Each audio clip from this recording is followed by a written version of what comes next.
we have analyzed the Burhan, and I'm going to give you some of the findings we made from the Burhan, starting from where Allah said there is people who are making sujood in the Bible. Because I don't want to go to hell. Now, you don't want to go to hell. I'm afraid of hell. I'm preparing not to go to hell. So, and I know the same thing applies to you. But, you've got to do what it will entails you to go to heaven.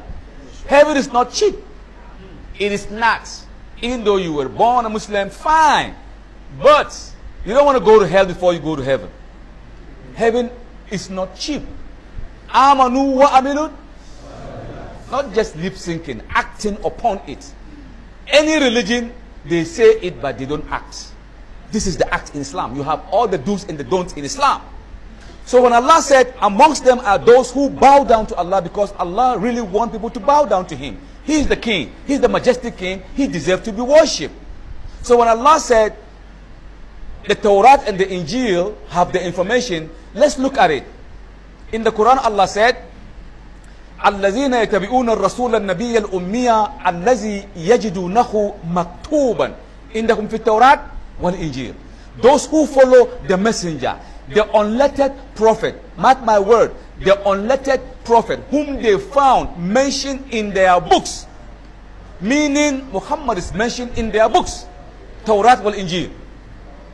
Tawrat wal Injil is there, Allah said. So after we analyze, I realized from my finding that if you look at the book of Genesis in the Bible, chapter 17 verse 3, it reads, and Ibrahim went further and fell on his face and he worshipped the Lord. Worshipped the Lord.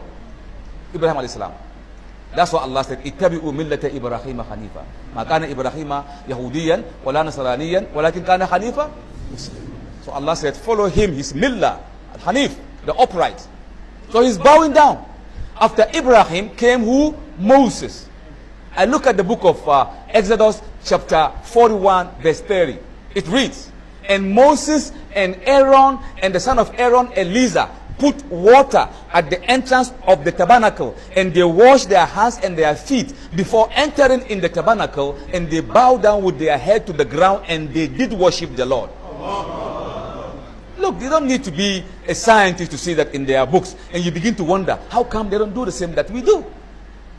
After Moses came Joshua. In the book of Joshua, chapter 5, verse 16, it reads, and Joshua, the man of the Lord, removed the shoe from his feet and went little further and fell with his face to the ground and worshipped the Lord.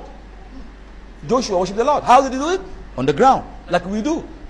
In the book of Nehemiah, chapter 8, verse 4, it reads, Ezra is Uzair.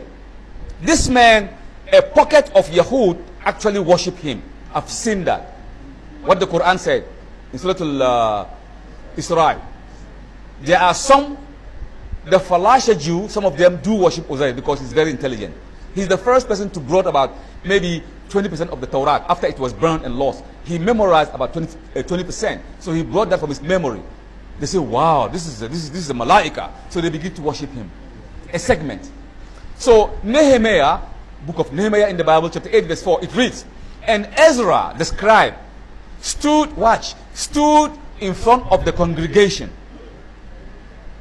And behind him on the right stood Malesha, Akinabak, Jehoiakim. And behind him on the left, he mentioned about 8 people. And it continues.